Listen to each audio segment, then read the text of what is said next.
గారు 4th class వరకు బాగా చదవడంతో అతన్ని 5th క్లాస్ చదవకుండానే డైరెక్ట్గా 6th క్లాస్లో వేశారు ఒక మాస్టర్ గారు.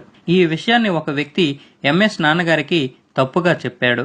బాపిరాజు గారు, మీ అబ్బాయికి చదువులో పునాది లేకుండా ఒక టీచర్ 5వ తరగతి చదివించకుండానే 6వ తరగతిలో పడేశాడని నెగిటివ్గా చెప్పగానే ఎంఎస్ నారాయణ నాన్నగారు స్కూల్కి వచ్చేసి ఆ మాస్టర్ని బాగా తిట్టి కొట్టినంత పని చేసి మళ్ళీ ఎంఎస్ నారాయణ గారిని 5th క్లాస్లో వేసేలా చేశారు. ఎంఎస్ గారు భీమవరంలో 10వ తరగతి వరకు చదువుకున్నారు. 10వ తరగతి అయ్యాక వాళ్ళ ఊరికి 6 కిలోమీటర్ల దూరంలో ఉన్న పత్తేపురంలోని ప్రాచ్య కళాశాలలో 5 సంవత్సరాల పాటు భాషా ప్రవీణ కోర్సు తెలుగు సంస్కృతంలో చేశారు. ఈ కోర్సులో కాళిదాసు మీద స్పెషలైజేషన్ చేశారు. ఇక్కడ కోర్సు పూర్తయ్యాక మూర్తిరాజు కాలేజీలో ఎంఏ తెలుగు లిటరేచర్ కోసం చేరారు.